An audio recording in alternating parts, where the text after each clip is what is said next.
In the summer of 1942, Adolf Hitler launched an invasion that he believed would win him the war. His armies surged across the Soviet plains, heading for the rich oil fields of the Caucasus and a city on the Volga River, a city that bore the name of his greatest enemy, Stalin. Its name was Stalingrad. To capture it would bring Hitler more than just oil, more than just strategy. It would bring him pride.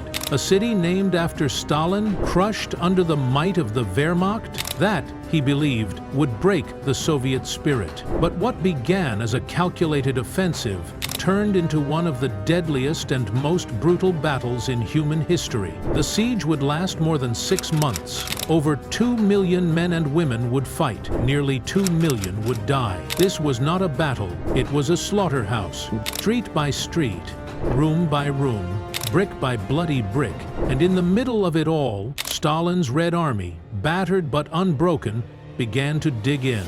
And then, they turned the tide. This is the story of how Stalin's forces destroyed Hitler's elite Sixth Army and changed the course of World War II forever. How Stalin defeated Hitler at Stalingrad, the battle that changed World War II. June 28, 1942, Hitler unleashes Operation Case Blue. His goal, the oil fields of the Caucasus. But before he can seize the black gold, there's one city he must crush: Stalingrad. The German Sixth Army, Hitler's pride, the most decorated in the Wehrmacht, begins its march. Hundreds of thousands strong, backed by the deadly 4th Panzer Army. Their mission seems simple: destroy Soviet resistance, raise the swastika over Stalin's city, and break the back of the Red Army. But what they meet is unlike anything they've faced before. House by house, floor by floor, a city in ruins becomes a fortress, and every inch of ground taken costs rivers of blood. The Soviets, they don't run. They don't break. They dig in and they fight like demons. When Operation Barbarossa was launched in 1941, Hitler believed the Soviet Union would fall within months. It didn't. Instead, the Red Army held on at a terrible cost. And when winter came, it was the Germans who froze in place. By spring 1942, Hitler had a new plan, one he believed would finally bring the Soviets to their knees. Germany's war machine ran on oil, and it was running low.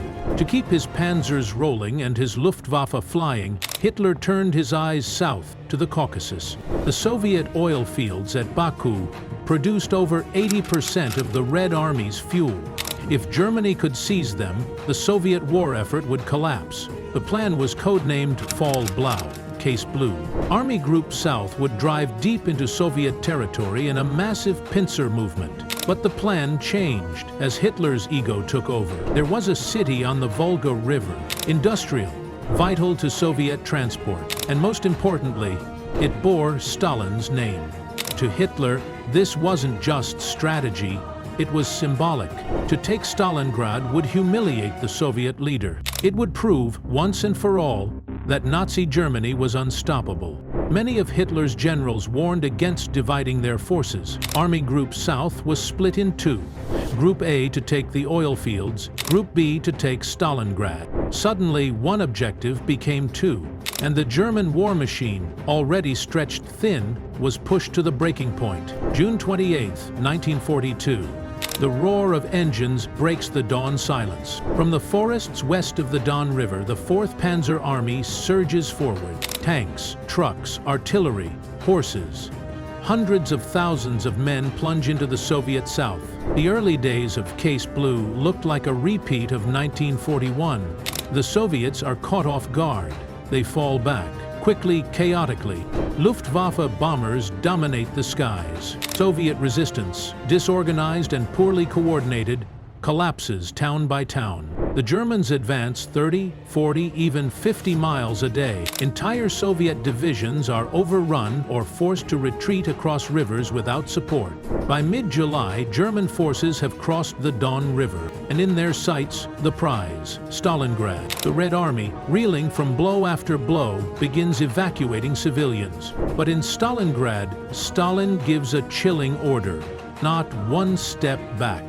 Order 227 isn't just military strategy, it's psychological warfare. Retreat is treason, surrender is death. The Soviets know the Germans are coming, and this time they plan to make them bleed for every inch. General Friedrich Paulus, commanding the German Sixth Army, is ordered to capture the city. By late July, his troops are just miles from the city's outskirts. Stalingrad, once just a name on a map, now becomes the center of Hitler's obsession, and soon it will become hell on earth. August 23, 1942.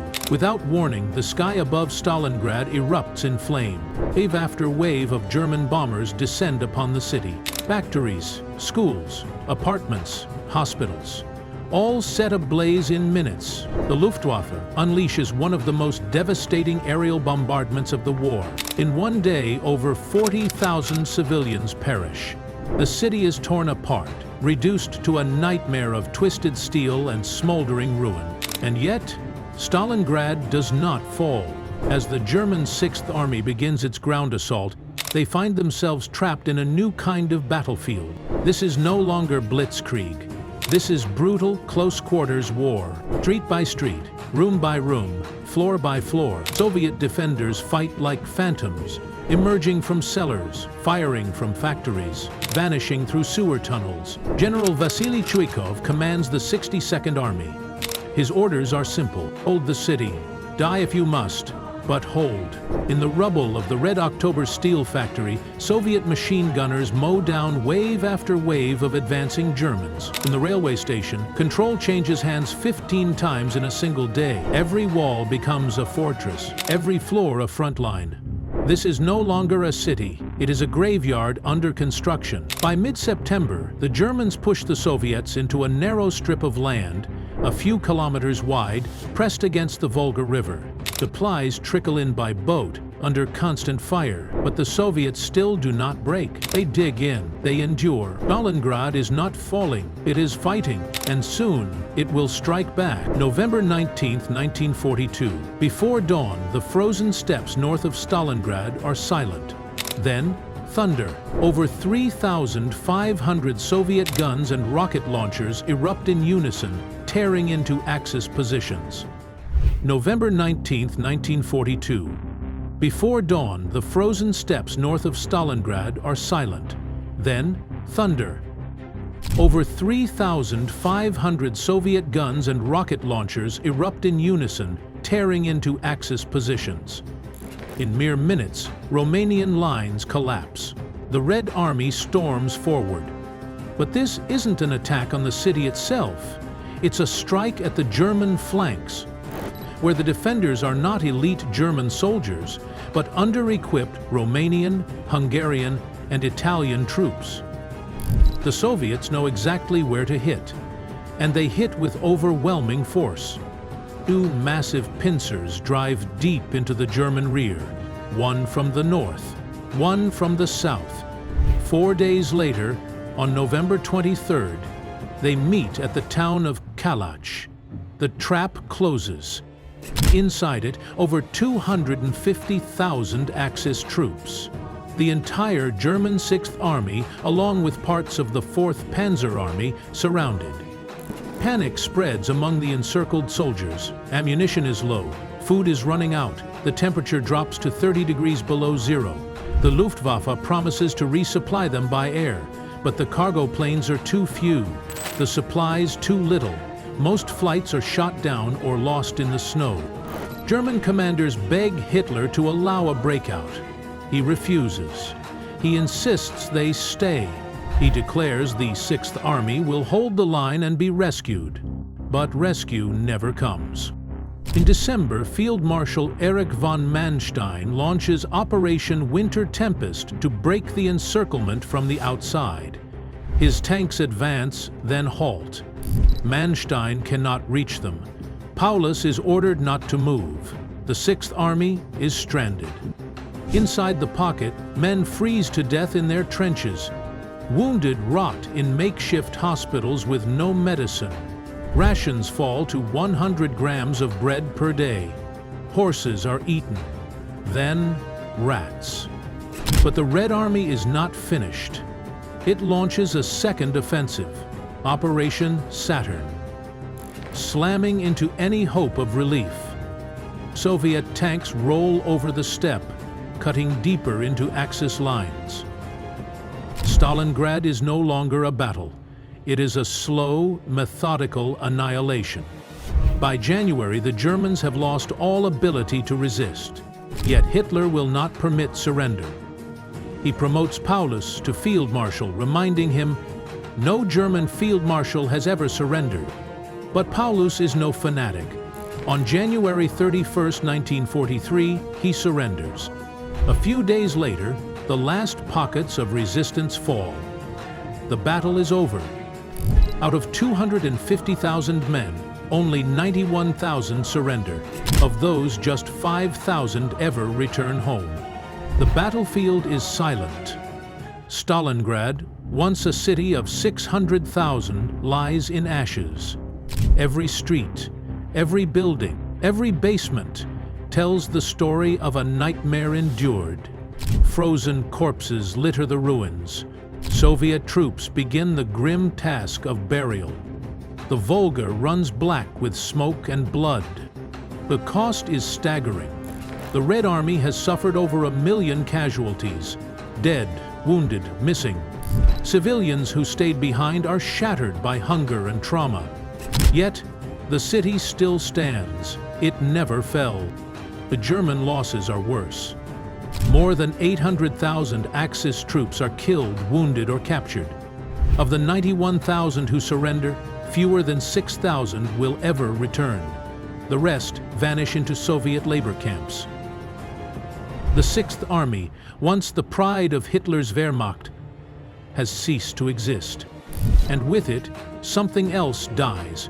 Hitler's aura of invincibility. The defeat at Stalingrad is not just a loss. It is humiliation. The German army, thought unstoppable, is now bleeding. Cracks appear in the Nazi war machine. Confidence shatters in Berlin. Across Europe, occupied nations begin to whisper the unthinkable. The Germans can be beaten. For Stalin and the Soviet Union, it is a turning point. The Red Army gains momentum. Factories churn out new tanks. Fresh recruits arrive by the thousands. Commanders who survive the purges rise through the ranks. Morale surges. From this moment on, the Soviet tide will not retreat. It will press westward, village by village, river by river, all the way to Berlin. Stalingrad becomes a symbol, a monument to sacrifice, to defiance, to the raw will of a people who refused to yield. Soviet newspapers call it the grave of Hitler's dreams. And in the decades to come, the name Stalingrad will not just mean a place. It will mean something more. It will mean resistance against annihilation. The Battle of Stalingrad was more than just a clash of armies. It was a collision of two ideologies, two empires, two visions for the world. For Nazi Germany, it marked the beginning of the end. After Stalingrad, Hitler would never again launch a successful offensive on the Eastern Front. The Wehrmacht would be pushed back city by city until Berlin itself fell in 1945. For the Soviet Union, it was a rebirth. The Red Army, battered but not broken, would rise from the ruins stronger, sharper, and more determined than ever before. Generals like Zhukov and Chuikov would become national heroes. The words "not one step back" would echo for generations. But beyond strategy and tactics, Stalingrad left behind something deeper, a reminder of the cost of war. Over 2 million soldiers and civilians died in a city barely recognizable by the time the guns fell silent. Families were torn apart. Entire neighborhoods were obliterated. But from the ashes came resilience. And from the darkness, a flame. Today, Volgograd, once Stalingrad, stands as both a city and a memorial. The statue, "The Motherland Calls," towers over Mamayev Hill, sword in hand, calling out not just to the past, but to the future. She stands not in vengeance, but in memory. Memory of a time when humanity was tested. Memory of a battle that bent history itself. This was the story of Stalingrad, one of the deadliest and most pivotal battles in all of human history. If you found this video insightful, make sure to like, subscribe, and turn on notifications for more epic explorations of world history. What battle should we cover next? Leave your suggestions in the comments below. Until next time, this is Wars of the World.